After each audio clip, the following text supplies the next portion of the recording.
Welcome to day 3 of me listening to my entire collection. We're picking up where we left off yesterday, which is with more Alice in Chains, shockingly, I know. We got their third album, because what comes after 1 and 2? Number 3. Often called Tripod. This one was out of print for a long, long, long time. Finally got reprinted recently. And, one of the fun things listening back through your collection sometimes is you change an opinion of how you may have had on an album. I was kind of low on their third album, but today, listening to it again, I really liked it. And so that's kind of nice, right? To elevate the opinion on that. I'm sure we'll have the opposite too, where I think I liked something else, going to be like, yeah, not really. But today, fantastic. Again, nothing I mentioned. Alice Chains does a fantastic job just ending an album over now. Very, very, very good. Maybe not as many quote unquote hits on this one. It's darker. You can feel things are getting like real bad in the drug department for this band. But it's quite the enjoyable listen. I would give Tripod a 8 out of 10. Moving on, we have a combination here that I listen to. This would be Jar of Flies on one disc and Sap on the other. These are Alice in Chains' 2 EPs, with Sap kind of keeping the traditional kind of more metal sound to them, featuring Ann Wilson on one track, as well as I think Chris Cornell and Mark Arm on one as well. Not as good as Jar of Flies. Sap, I'd probably give a 6 out of 10. I do think it's very fun, though. Jar of Flies, on the other hand, I may have said yesterday that I think Dirt is their favorite album since it's technically an EP. I don't think that made me wrong. That was 29 minutes, which makes it 10 minutes longer than the album by Agent Orange. Jar of Flies is definitely my favorite release of theirs. Absolutely great front to back. Their best songs, I think, are on here. I would give this thing a 10 out of 10. I mean, Rotten Apple to Nutshell, I Stay Away, No Excuses, Whale and Wasp, Don't Follow. Man, they often say, with Nutshell, I Stay Away, Rotten Apple are often in the fight, No Excuses, but I think Don't Follow might be the actual peak song on the album.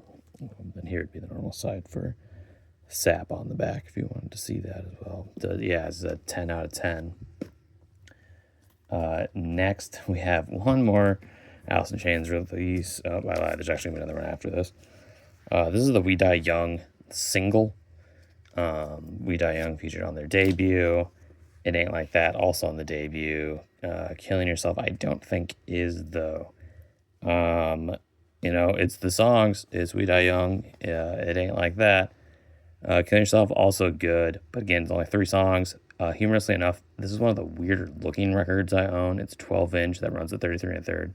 And instead of kind of the normal groove spacing, they take up the entire side. So like We Die Young is 2.5 minutes long, maybe like a hair over that.